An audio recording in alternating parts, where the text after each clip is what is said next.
Hello and welcome to the Autocar Show. Now we're here in Udaipur to drive the sibling of the Tata Zest. The Tata Bolt is all set to be launched. This is the hatchback version of their car. Of course, the biggest difference is the fact that there isn't a boot. Underpinnings are all the same, everything's very similar, but there are going to be a few subtle differences. Let's drive it and find out what they are. You could be forgiven for mistaking the Bolt as the Indica Vista. The similarities are way too many. The swept-back headlamps, the chrome-tipped grille, and the bonnet shut lines cutting a V down to the center are all too familiar. But there are differences too. The bumper is more sculpted, the grille is now honeycomb instead of the horizontal slats, and the headlamps now have projectors. There is also a power bulge on the bonnet, and the profile has a thick character line down the side and blackened seat pillars. The glass house, however, remains the same. The rear gets a chrome garnish above the number plates and the vertical tail lamps are slightly different. The Bolt is as tall as the Vista, but it's longer and wider. Still, as an overall visual, it's very much the Vista. On the inside, it could really be the Zest. Almost everything is very much the same. Meters, dial, steering, central console layout, the touchscreen infotainment system, so very little differences. Plastic still a little shiny, although we do like the texture of the plastic. You have that matte black and chrome which is on the central console. And we still see the niggling issues that were there in the Zest, like the rough edges on the door pockets and of course the panel gaps. The difference is where the Zest had a dual-tone dash, the Bolt is all black. The front seats feel well bolstered and comfortable too. Overall, the interior is well conceived and modern. As far as equipment goes, like the Zest, the Bolt has packed in a lot.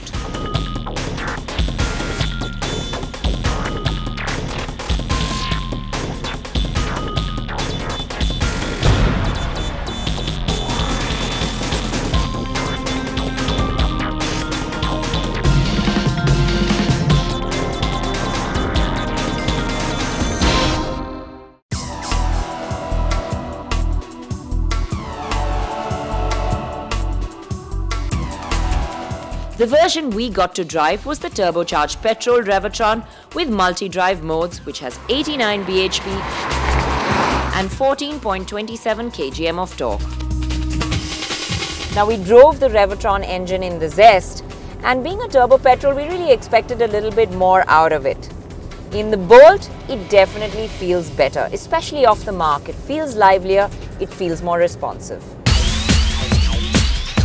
This is largely due to the fact that the gearing is now shorter and the ECU has been retuned as well. Shorter gearing does affect fuel economy, and it has. The Bolt now returns around 0.8 km per litre less than the Zest overall.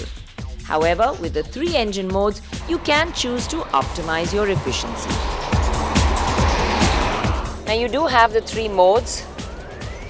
Switch it into Eco. Here the bottom end responses are a little bit sluggish, but power comes in cleanly and smoothly, and it's great for ambling around in the city, especially when you're not in too much of a rush. And of course, it saves you fuel.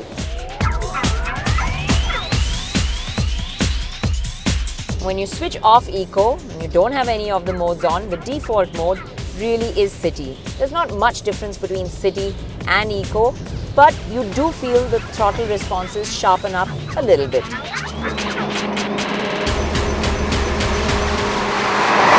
However, there is a big difference when you switch it into Sport. Now this time around, the difference is discernible. The car gets more energetic, it gets peppier, it gets livelier, the throttle responses get sharper. But the problem is that when you do put your foot flat down, there's a couple of hiccups before the power lays down cleanly. Performance has improved from the Zest, and the Revotron feels more enthusiastic in the Bolt. It isn't athletic at low RPMs, but it has a meaty mid-range. With the strong mid-range, the Bolt is a happy highway cruiser. You can be really lazy about your driving. You don't have to work the gears. Every time you want to make an overtake maneuver, just put your foot down. There's enough power to get past anything, and it makes driving on a highway really easy.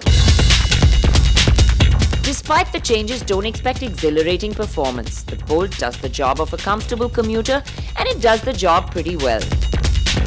It's not only performance that's good on the highway, it feels sure-footed as well. The steering is light and easy to use in the city, but out on a highway, when you're at higher speeds, it weighs up quite nicely, even around the corners, giving you a sense of confidence.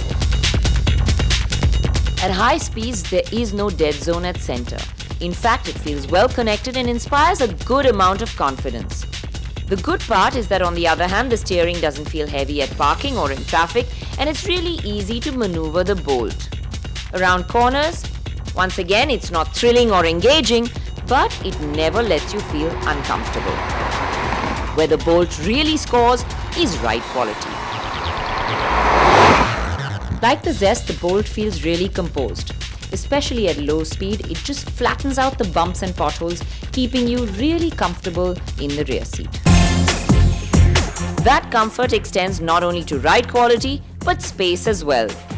The Bolt, like the Vista, is a spacious car which offers its rear seat passengers quite a lot. The Bolt's rear seat, like the Zest, has lots of space. There's good legroom for a car of this size, headroom is ample, and of course the rear bench is nice and flat, so 3 people are going to be comfortable.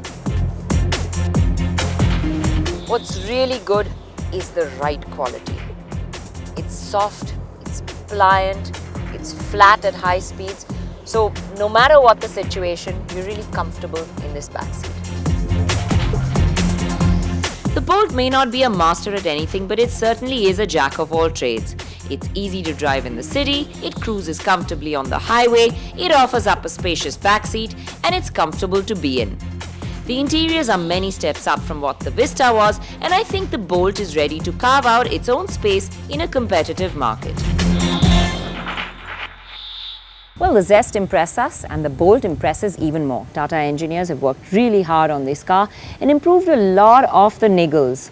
In fact, the Revotron motor feels much better in the Bolt than it did in the Zest.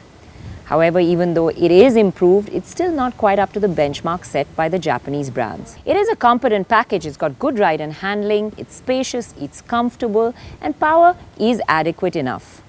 I think it's ready to put Tata back in the game. However, despite this improved Revotron motor, it's really the diesel that we're waiting for.